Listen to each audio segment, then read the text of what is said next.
সবচেয়ে খারাপ অপরাধ শিরক। সবচেয়ে খারাপ অপরাধের মধ্যে দ্বিতীয়টি হলো যখন আপনি একজন ব্যক্তিকে হত্যা করেন। এটা কাকে হত্যা করার সমতুল্য? গোটা মানব জাতিকে। এটা হলো দ্বিতীয় বৃহত্তম অপরাধ। আর তারপর তৃতীয় বৃহত্তম অপরাধ কোনটি? জিনা। এই তিনটি একসাথে এসেছে একটি আয়াতে।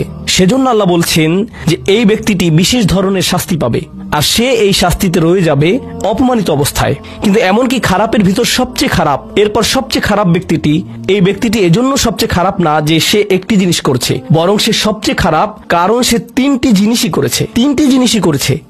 যে অনুতপ্ত হয়েছে, ঈমানের পথে ফিরে এসেছে এবং তখন থেকে ভালো কাজ শুরু করেছে, তার জন্য নিয়মের ব্যতিক্রম হবে। এটা উপলব্ধি করাটা গুরুত্বপূর্ণ। আল্লাহ বর্ণনা করছেন নিকৃষ্টের মধ্যে নিকৃষ্ট, আর চেয়েও নিকৃষ্ট। আর তারপর বলেছেন এমনকি সেই ব্যক্তির ক্ষেত্রেও যদি সে আমার কাছে ফিরে আসে আমি তাকে শাস্তিতে নিক্ষেপ করব না। কিন্তু এতটুকু যথেষ্ট না। আমরা কথা বলছি ইবাদ আর রহমানের ব্যাপারে, যিনি অবিশ্বাস্য রকমের করুণাময় সত্তা।